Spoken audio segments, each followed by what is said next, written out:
Bom dia, boa tarde, boa noite, professor Emerson. Eu e meu grupo, Antônio, César, Kleber e eu, Matheus, vamos apresentar o seminário sobre arbitragem, aspectos gerais e procedimentais.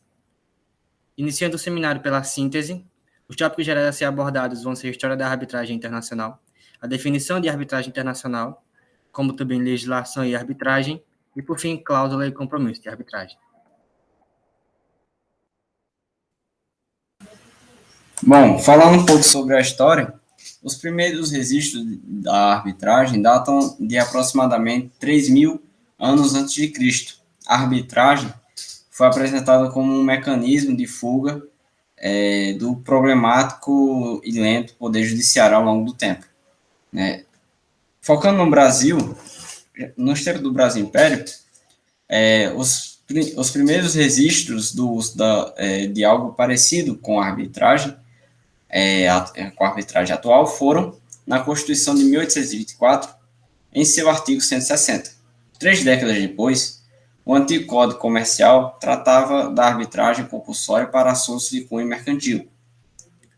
É bem claro também o uso da arbitragem nos debates e tópicos que envolveram a incorporação do território que hoje conhecemos como Acre, na questão do Acre. Já no Brasil República, foram décadas marcadas por muitos esforços para a criação de uma lei que regulamentasse a arbitragem no Brasil. Nos anos 80, já tinha havido uma primeira tentativa nesse sentido, por meio da publicação do primeiro anteprojeto de lei sobre a arbitragem. Na mesma década, foi criado o Ministério da Desburocratização, que buscava criar medidas que acelerassem o acesso à justiça, a fim de tornar o processo jurídico mais ágil, bem como facilitar o acesso à justiça. Porém, infelizmente, só em 1996 que foi criada a Lei de Arbitragem, Lei número 9.307/96. Antes da lei, a arbitragem ocorria, porém, sem regulamentação específica, ficando assim independente da jurisprudência do Poder Judiciário. Além do Ministério da Desburocratização, também foram feitas comissões, como a Operação Árbitro, que se manifestaram com o objetivo de positivar a norma. Para a defesa da operação, né, foram escolhidos importantes nomes de figuras públicas, em especial o até então senador Marco Maciel, né, tudo isso com o apoio do Instituto Liberal de Pernambuco. O desembargador Dr. José Carlos Barbosa Moreira, e o professor Guilherme Soares realizaram a entrega do projeto de lei.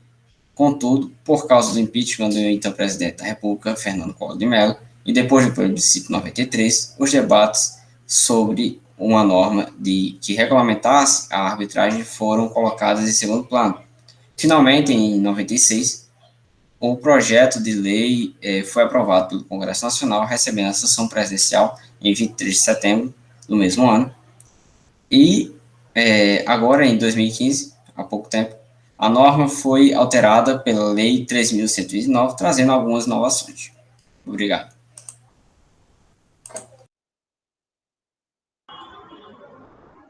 Olá, professor. Bom, agora vamos seguir para a definição de arbitragem.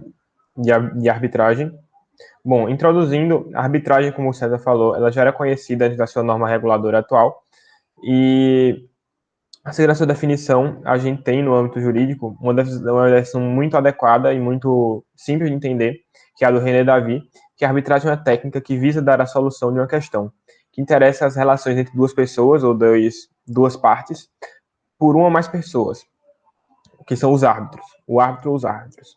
E eles detêm os seus poderes de uma convenção privada e julgam com base nessa convenção, sem serem investidos dessa missão pelo Estado. A natureza jurídica da arbitragem, ela é âmbito de discussão no meio jurídico e ela não é consensual. Há 3 correntes que são seguidas predominantemente, que são a privatista, publicista e intermediária. Na privatista, os árbitros só podem dispor sobre o material lógico da sentença, a que restaria na esfera privada, e o juiz o transforma numa sentença. A publicista vê na comissão arbitral a fonte dos poderes dos árbitros, ou antes da vontade das partes, mas é a vontade da lei que lhes permite celebrá-la. Já na intermediária, por um lado, a decisão do árbitro não é uma sentença, porquanto precisa do decreto de executoriedade, que é a sua execução por parte do magistrado. Por outro lado, o árbitro e o juiz concorrem para a formação da decisão de uma controvérsia, o que evidencia que a sentença é construída tanto pelo laudo como pelo decreto do magistrado, pelo laudo do árbitro e pelo decreto. A arbitragem tem características intrínsecas, que são sua especialidade, a especialização, celeridade, concentração de atos, irrecorribilidade e informalidade. A especialização se refere ao árbitro ter expertise na matéria, ele ser convocado pelas partes justamente para aquela matéria específica. A celeridade na velocidade do meio, que suas respostas de decisão final são mais rápidas que a justiça ordinária.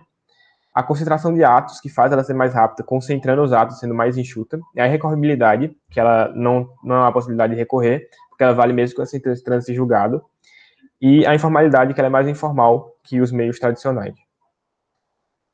E ela também tem ela tem classificações, que podem ser arbitragem facultativa e obrigatória, formal e informal, de direito e equidade, e arbitragem ad hoc e institucional.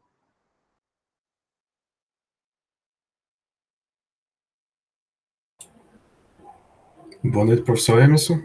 Eu vou tratar sobre a legislação da arbitragem. A lei de arbitragem, que é a Lei Federal número 9.307 de 1996, entrou em vigor em 23 de novembro de 1996, vindo de um projeto de lei do Senado Federal. Em seu desenvolvimento ficou evidente o uso de leis modernas e de diretrizes internacionais para ter como base para sua criação. Esse é um dos motivos que levou a lei de arbitragem a ser considerada eficiente no âmbito da justiça, celeridade e economia experienciada pelas partes. O primeiro artigo da lei de arbitragem afirma que pessoas capazes podem utilizar dos sistemas arbitrários para resolver conflitos de direitos patrimoniais disponíveis.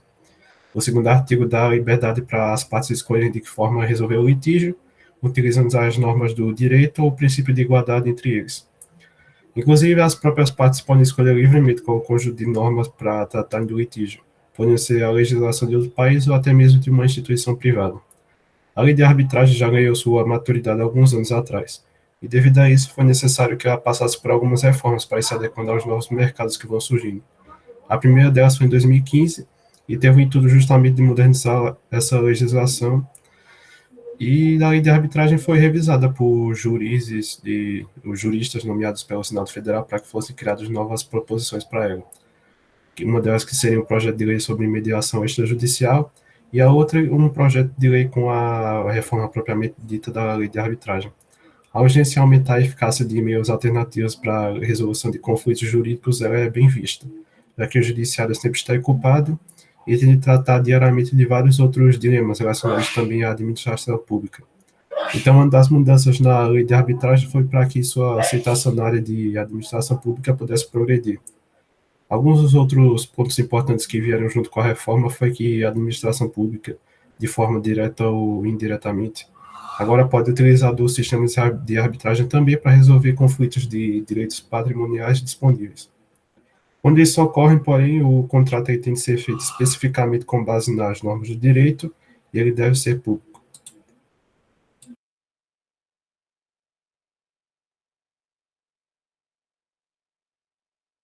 Falando agora sobre cláusula e compromisso de arbitragem, de acordo com a professora Maria Helena Diniz, a cláusula, chamada cláusula compromissória, transfere algo para o futuro se houver pendências.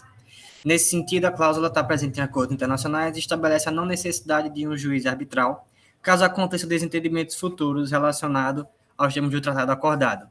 O que não significa que não vai ter arbitragem. Vai ter, mas não vai ser necessário o juiz. Dentro disso, existem tipos de cláusulas compromissórias, sendo elas a cheia, a vazia e a patológica.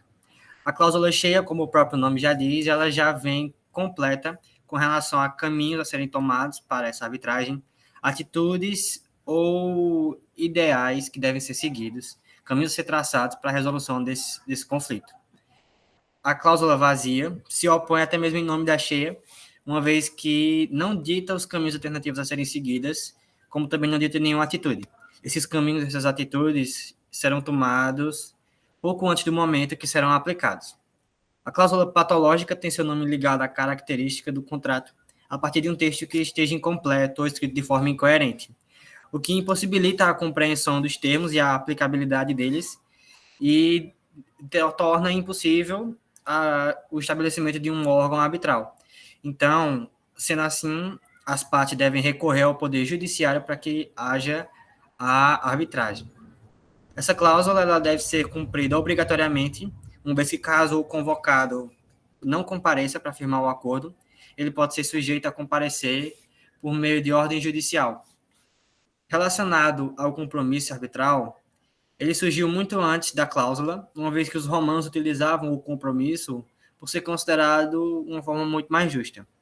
Como na cláusula, o compromisso também deve ser executado obrigatoriamente e deve ser executada a delimitação da proposta em questão, como também penalidades para o descumprimento do que foi acordado entre as partes.